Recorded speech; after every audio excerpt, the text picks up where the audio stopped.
All right, let's dive into the Gospel of Matthew, chapter 10. This is where Jesus sends his disciples out into a world that's, well, not exactly friendly.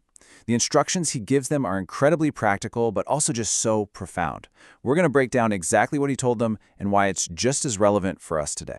So let me just start with a question. Imagine you're told that the message you carry, the very thing you believe in with all your heart, is going to make people hate you, that you'll be hunted down, maybe even betrayed by the people closest to you. What do? Because that's not a hypothetical.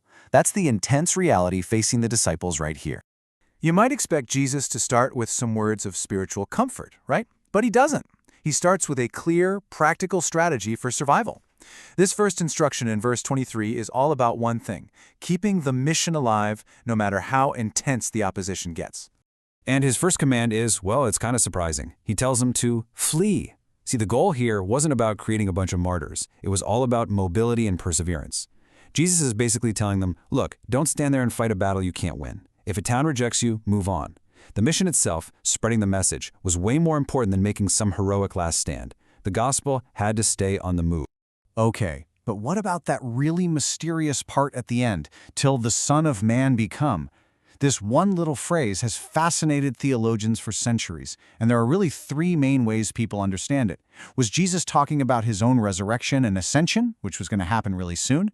Or maybe his coming was a symbolic one, his judgment on Jerusalem, which happened historically in 70 AD when the Romans destroyed the temple? Or was he looking way ahead to his final return at the end of time?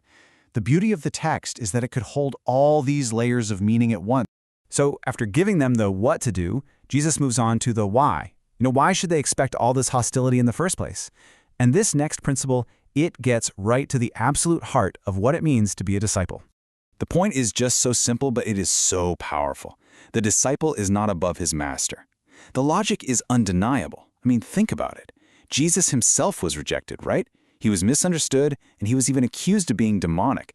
They literally called him Beelzebub, which was a name for a prince of demons. So if they said that about him, the master, Then what on earth should his followers, his household, expect? This is more than just a warning. It's a complete reframing of their expectations. Seeing a hardship isn't a sign you've failed. It's actually a sign that you're walking in the Master's footsteps. And this points to a huge, timeless truth about faith. Think about it. John the Baptist wasn't magically rescued from prison. People have always wrestled with God's goodness after huge tragedies like World War II or Hurricane Katrina. The lesson here is that faith isn't some promise that God will stop bad things from happening. It's the promise that he will be present with you through them. The disciple gets to endure what the master endured. Okay, so let's recap. Expect persecution. Flee when you have to. So, does that mean they should go into hiding, keep a low profile? Nope.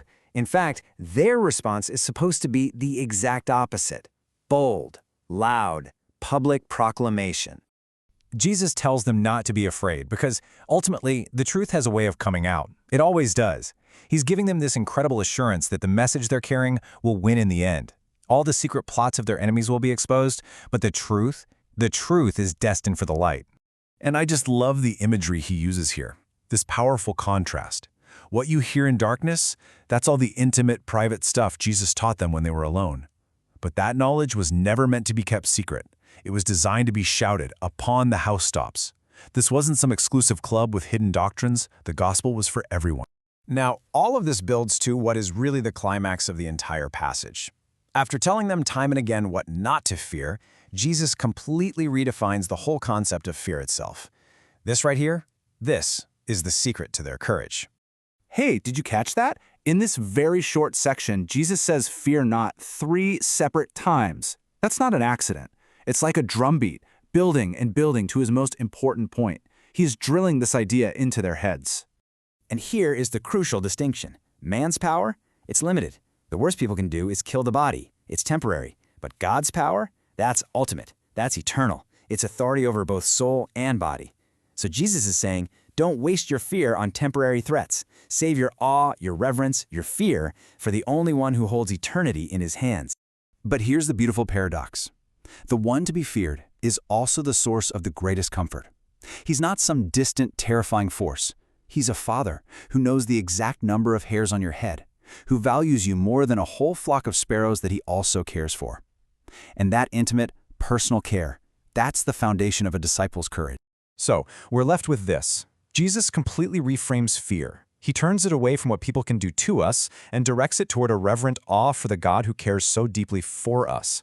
In a world that gives us 1,000 things to be afraid of every single day, what does it actually mean to fear only God? That is the powerful challenge this passage leaves with us.